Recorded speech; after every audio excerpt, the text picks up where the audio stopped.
Bonnie practiced Bonnie practiced signed, sealed, delivered speech number one a few months ago for that special wedding ceremony occasion. Next week, the newlyweds, which is her daughter and son-in-law, and they're represented here tonight, where Naren and Ken will return to California for a reception with Bonnie and Isaac's friends here in Westlake Village. At the event, the formal toast will have been made, a short video shown of the actual ceremony, and dancing begun. Now, as guests are enjoying her dinner, Bonnie would like to introduce her newly minted son-in-law, Gene, to her longtime friends here in Southern California. James will be evaluating Bonnie's speech. Here's Bonnie Goren with a few words of introduction. Bonnie, please welcome.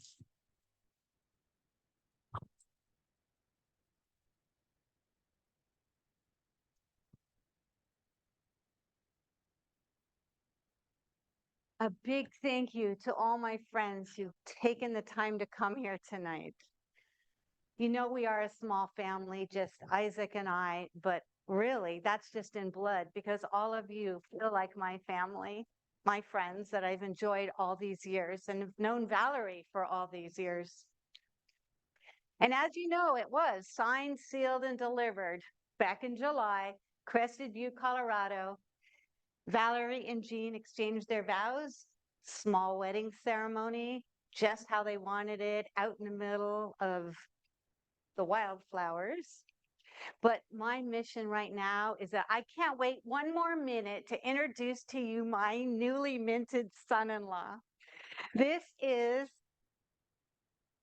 Eugene Glenn Elliott II, but you can call him Gene, or you can even call him Gino. That's how he's known in his family to keep it separate from his father.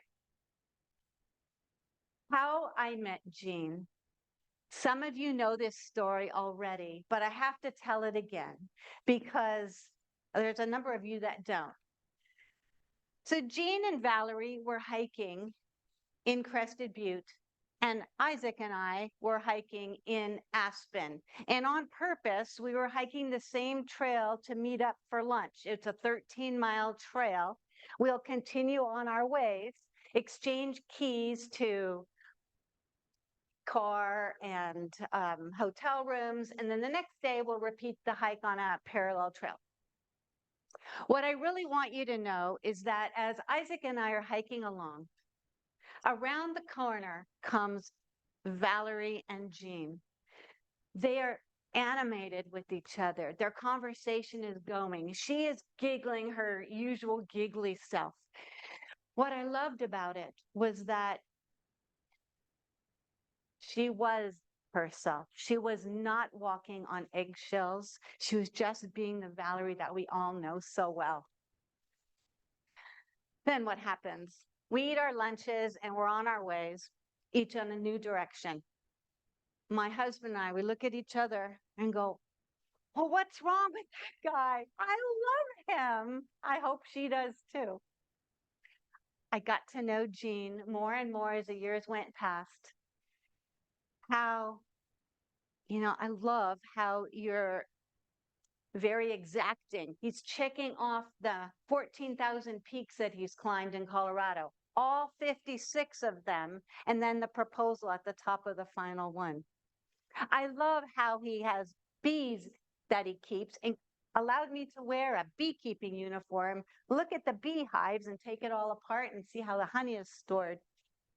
What I've also noticed is put tomatoes on the side, nothing with mayonnaise, no peanuts, God forbid, no olives, and nothing that looks alien in terms of eating.